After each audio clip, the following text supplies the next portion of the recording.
अब पशुपति व्रत को समझ लेना। कई माताएं गलती करती हैं, कई माताएं व्रत को नए नए तरह से करती हैं। कोई कुछ बताता है, कोई कुछ बताता है, कोई कुछ बताता है। उस व्रत को आप समझ लीजिए, पशुपति व्रत। पशुपति व्रत 5 सोमवार का होता है। कितने सोमवार होते हैं अच्छे से समझ लेना। 5 सोमवार का व्रत है। आज अष्टमी का दिन आप लोग अच्छे से समझ लोगे तो आपको फिर कोई ये नहीं होगा कि मैंने व्रत करा और मेरा काम क्यों नहीं हुआ। उसमें अपने को अपनी गलती छांटना है कि गलती कहां हो गई। पशुपति व्रत 5 सोमवार का होता है। बीच में किसी सोमवार पर यदि एकादशी पड़ जाए या कोई तीज पड़ गई या कोई त्योहार पड़ गया, कोई नवरात्रि का व्रत कर रहे हो या कोई त्योहार का व्रत कर रहे हो या कोई तिथि का व्रत कर रहे हो और उस दिन सोमवार पड़ गया, अब आपने विचार करा कि मेरा पशुपति का भी व्रत है और साथ में तीज का भी व्रत है, तो कौन सा व्रत करूं मैं। तो उस समय पर आपको पशुपति व्रत छोड़ देना चाहिए। फिर आप तीज का व्रत कर लो या चतुर्थी का करती हो तो चतुर्थी का करो, छठ का करती हो तो छठ का करो, नवरात्र के व्रत करती हो तो नवरात्र के करो। 5 व्रत पशुपति होते हैं। व्रत करने के लिए जब आप निश्चित करें कि मुझे इस सोमवार से पशुपतिनाथ के व्रत करना है, जीजियों भाइयों ध्यान रखना, उस दिन सुबह स्नान करने के बाद में बड़े प्रेम से पूजन की थाली लगा लो। उसमें चंदन, अबीर, गुलाल, जो भी आप रखना चाहें, रौली, चावल, मौली, जनेऊ, पंचामृत, चाहो तो अलग अलग ले जाओ, चाहो तो एक साथ मिलाकर ले जाओ। भगवान शंकर की पूजन करो सुबह के समय पर और शिव जी का पूजन कर कर आराधना कर कर भगवान शंकर से प्रार्थना करो, हे शिव जी, हे ओगड़दानी, हे त्रिकालदर्शी, हे कैलाशी, अविनाशी, आज से मैंने पशुपति व्रत प्रारंभ करे। बाबा मेरा ये व्रत इस कार्य के लिए मैं कर रही हूं, आप स्वीकार करना। बाबा को निवेदन करना। पूजन का सामान थाली में उतना लेकर जाना कि सुबह भी काम आ जाए और शाम को भी काम आ जाए। अलग से पूजन का साहित्य में शाम को अलग से नहीं रखना।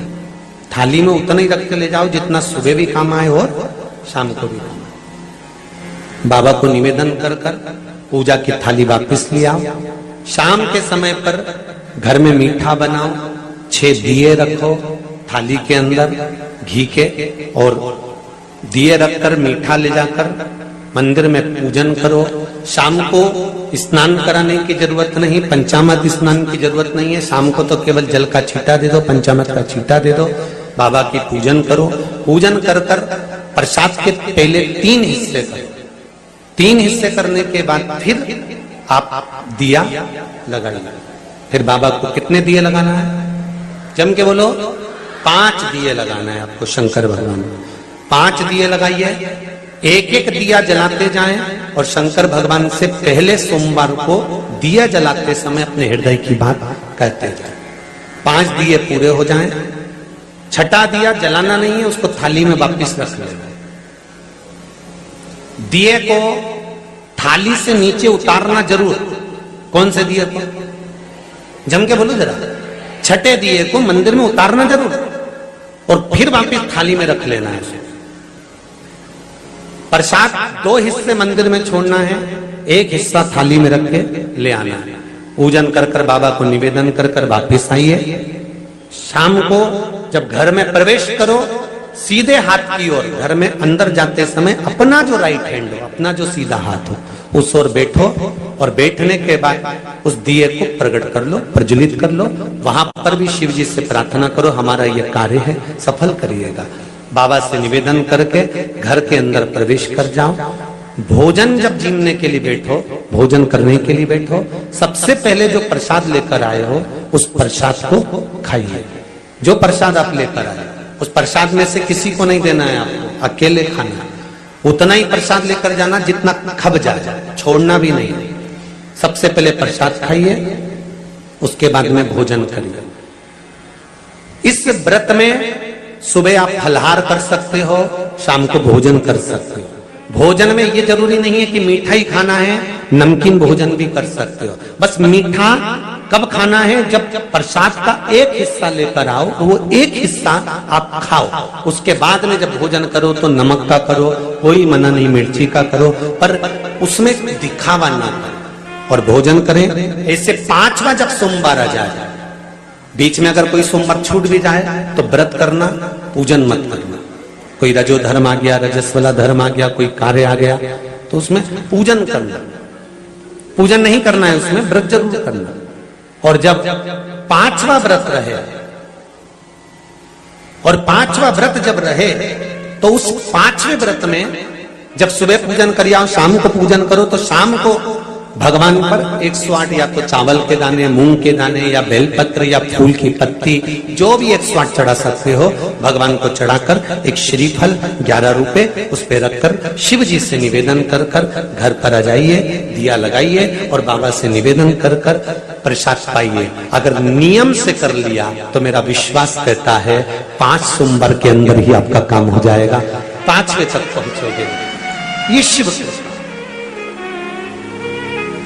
शंभु शरणे मारूं घड़ी घड़ी दुख दया करी निदर्शन आपो। 5 व्रत पूर्ण कर, एकादशी पड़ जाए, रजस्वला धर्म पड़ जाए, कोई कारण पड़ जाए तो फिर व्रत को आगे बढ़ाए, पर 5 गिन के 5। ऐसा मेरा शिव है। पशुपतिनाथ भगवान का स्मरण देवताओं ने किया, समय आया, आगे वर्णन आया। अंधकासुर मारा गया, तब हिरण्याक्ष को क्रोध आ गया। अंधकासुर जब मरा तब हिरण्याक्ष को क्रोध आया, और हिरण्याक्ष को क्रोध आया कि बताओ मेरा भतीजा मर गया, मेरा भाई मर गया, और भतीजा और भाई ये दोनों मर गए, मेरा सगा भाई आज मारा गया और मेरा भतीजा मारा गया।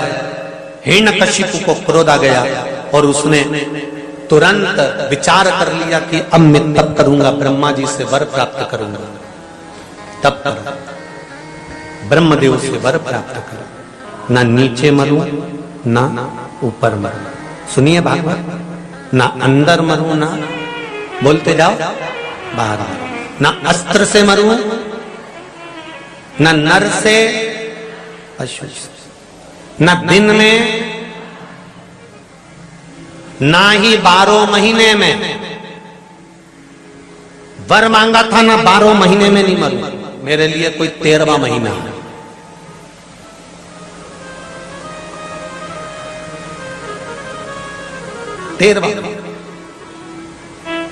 ब्रह्मा जी ने कह दिया तथास्तु,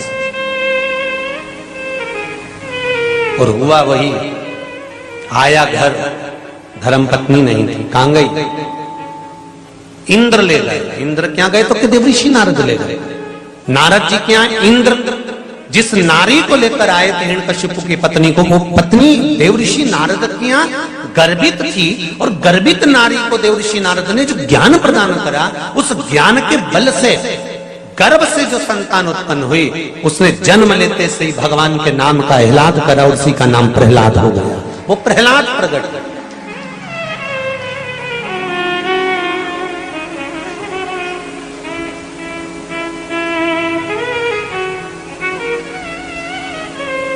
पूछा हिरण्यकशिपु ने, मेरी धर्म पत्नी आपकी? हाँ, ये आपका पुत्र, ले जाओ। गुरु का काम केवल इतना ही है, एक सतगुरु का काम संस्कार देने का है, राष्ट्र को संवारने का है, संस्कृति की ओर लेकर जाने का है। सभ्यता की ओर लेकर जाने का है। गलत मार्ग पर अगर कोई चल रहा है तो उसको सतमार्ग बताने का है। गुरु सतमार्ग की ओर लेकर जाता है और वो किया। देव ऋषि नारद ने गर्भस्थ बालक को जो ज्ञान दिया है उसके बराबर कोई ज्ञान नहीं दे सकता। और हमारे यहां भी शास्त्र कहता है गर्भ का ज्ञान प्रथम ज्ञान होता है। अभिमन्यु का चरित्र भी कहता है माता के गर्भ में बैठकर चक्रव्यूह में प्रवेश करना सीख गया था। मां सो गई तो चक्रव्यूह से बाहर निकलना भूल गया था, क्योंकि मां सो गई। और आपसे भी निवेदन है मेरी भारत माता की माताओं से, जितनी माताएं इस पावन शिव महापुराण की कथा को सुन रही हैं, चाहे आस्था चैनल पर, चाहे फेसबुक यूट्यूब पर, और चाहे इस पावन रायसेन के पावन प्रांगण में, आपसे भी निवेदन करना चाहूंगा कि बच्चों को ज्ञान दीजिए, संस्कार दीजिए और उसको हमारे सनातन धर्म के बारे में बताना प्रारंभ करिए, नहीं तो आने वाली पीढ़ी रोना चालू कर देगी। उसको संवारने की जवाबदारी आपकी है, उसको सुधारने की जवाबदारी आपकी है।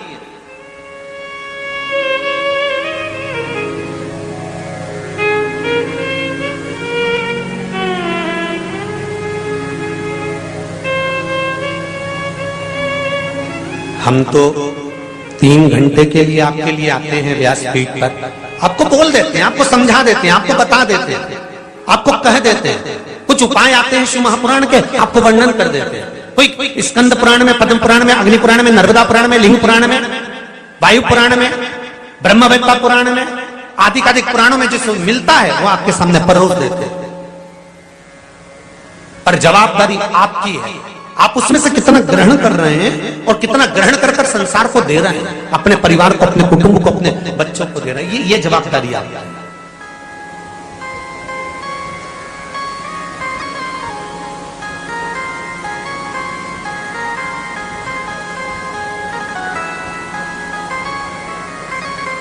महाराज बड़ा प्रबल ज्ञान मिला, हिरण्यकशिपु ने पढ़ने के लिए भेज दिया, विद्याध्ययन करा, गर्भ का ज्ञान था तो उसको अलग से कोई ज्ञान की जरूरत नहीं पड़ती।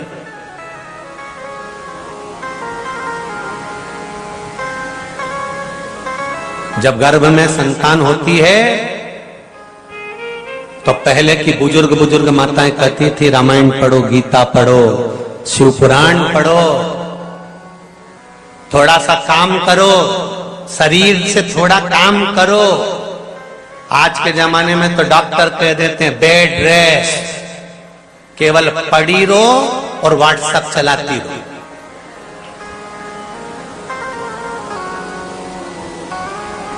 तुम अभी व्हाट्सएप चलाओ, तुम्हारी औलाद पैदा होते से तुम्हें चलाई। तुम भेजना स्कूल, वो भोजपुर घूमने निकल जाए।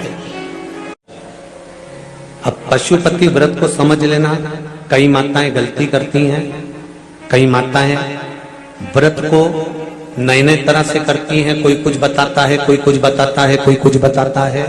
उस व्रत को आप